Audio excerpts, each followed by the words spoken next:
এইটুকু একটা বাচ্চা মেয়েকে সেদিন আমি ওর বিয়েতে সাজাতে গেছিলাম। বাপরে, সারাদিন যা ছটফটি, কোথাও আমি শান্ত হয়ে ওকে দাঁড়াতে দেখলাম না। আর সকাল থেকে শুরু হয়েছিল আমার ওর উপরে মেকআপ। মানে আমি প্রথম যে ওর বিয়ের দিনে ওকে সকাল সকাল ঘুম থেকে ডেকে তুলেছিলাম। প্রথমে বৃদ্ধির মেকআপ, তারপরে গায়ে হলুদের মেকআপ, তারপরে আসছে মেইন সিন যেটা বিয়ের মেকআপ।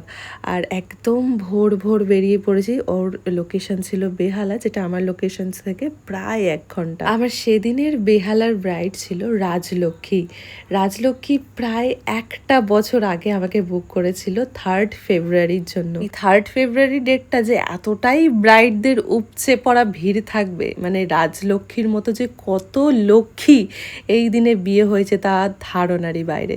তো সকাল সকাল আমি ওর কাছে পৌঁছে গেছিলাম ওকে এই সাজটা দেওয়ার জন্য।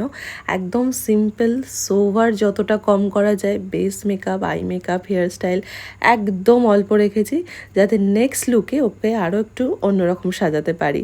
বাট আমার মনে হয় যে বিয়ের লুকটা সব থেকে স্পেশাল রাখা উচিত। রাজলক্ষ্মীর আমার প্রথম স্লটের মানে প্রথম ধাপের ব্রাইড ছিল সেদিন। তো ওকে একটা টাইম দেওয়া ছিল আর বলাও ছিল বারবার করে যে তুমি এই টাইমের মধ্যে রেডি থাকবে।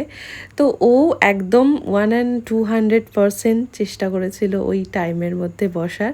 আর আমি দেখছিলাম যে ও কীভাবে সমস্ত দিকটা ম্যানেজ করে সবাইকে সামলে প্রত্যেকটা রিচুয়ালস কমপ্লিট করে ফটোশ্যুট কমপ্লিট করে তারপর আমার কাছে এসেছিল। ও ভালো করেই জানতো ও যদি টাইমের মধ্যে না আসতো তাহলে হয়তো ওর আজকের দিনে সাজাটাই হতো না।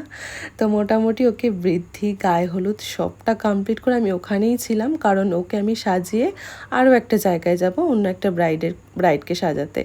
তো এই যে ওর এখন হবে গায়ে হলুদ, আর গায়ে হলুদের জন্য পরে ফেলেছে গায়ে হলুদের শাড়ি, যেটা ও পরেছিল না, যেটা অন্য একটা শাড়ি পরেছিল, হয়তো এটা ওর গায়ের ওপর থেকে দেওয়া হয়েছে। এই যে আমার ছটফটি ব্রাইড এত ছটফট করছিল মনে হচ্ছিল যে ওকে আমি সাজাবো কি করে বিয়ের সময়টা। তোমরা শুধু দেখো ওর মানে কাণ্ডগুলো, যে ও কী কী কাণ্ড করছিল।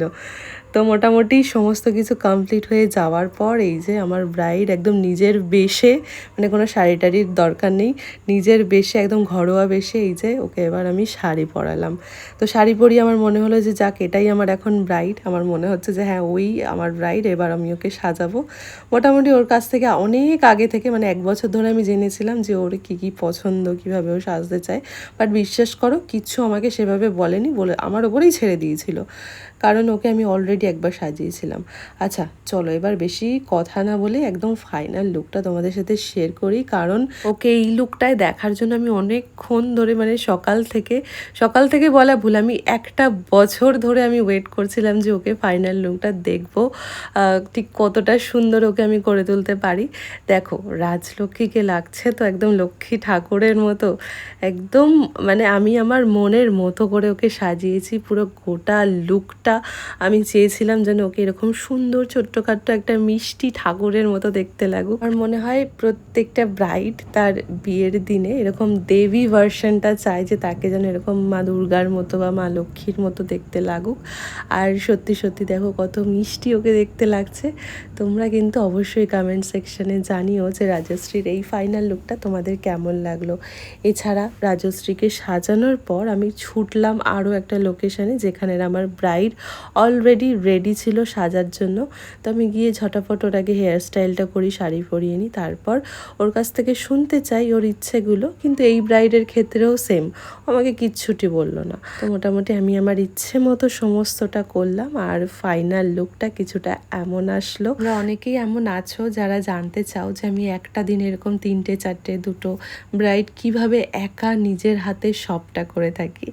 তো আমি তো নিশ্চয়ই এরকম একটা ভিডিও আনবো, যেখানে আমি আমার পুরো এক্সপিরিয়েন্স শেয়ার করব তোমাদের সাথে কিভাবে আমি করি। তো মোটামুটি কুমকুমকে আমি ছেড়ে দিলাম ওর একদম হট সিটে, আর ওর থেকে কিন্তু শুনে নিচ্ছিলাম যে তোমার কি ভালো লেগেছে বা একটু যদি এক্সপিরিয়েন্স শেয়ার করো। তো ও আমাকে কিন্তু অন ক্যামেরায় না হলেও অফ ক্যামেরায় ভীষণ সুন্দর একটা রিভিউ দিয়েছিল, যেটা ওর খুব ভালো লেগেছিল। তারপর মানে তার 2 দিন পর আমি চলে গেছিলাম আমার সেই বাচ্চা ব্রাইডের কাছে। এই যে রাজলক্ষ্মীর সেদিন ছিল একটা গ্র্যান্ড রিসেপশন, আর এই রিসেপশনে ওকে আমি কিভাবে সাজাবো সেটা নিয়ে আমি একটু বেশি চিন্তিত ছিলাম, কারণ ওর গোটা আউটফিটটা ভীষণ সুন্দর ছিল। এই যে কমপ্লিট লুকটা কিন্তু আমি এইভাবেই ছাড়লাম, একদম রয়্যাল একটা রিসেপশন মেকআপ দেওয়ার চেষ্টা করেছি।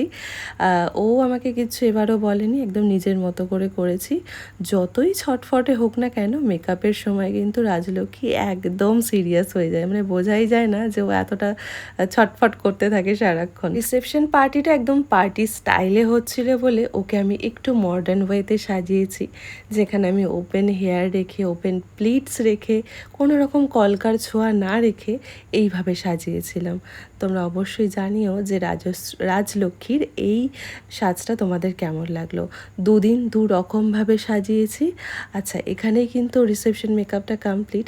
এবার তোমরা যেই মেকআপটা দেখছো এটা কিন্তু অনেকটা আগে বিয়ের, মানে আমি ওকে আশীর্বাদ বা এঙ্গেজমেন্ট বা রিং সেরেমনি যেটাই বলো না কেন, সেই দিনটায় ওকে আমি এইরকম একটা লুক দিয়েছিলাম। তো রাজলক্ষ্মীর এই গোটা সাজের সিরিজটা এখানেই শেষ হলো।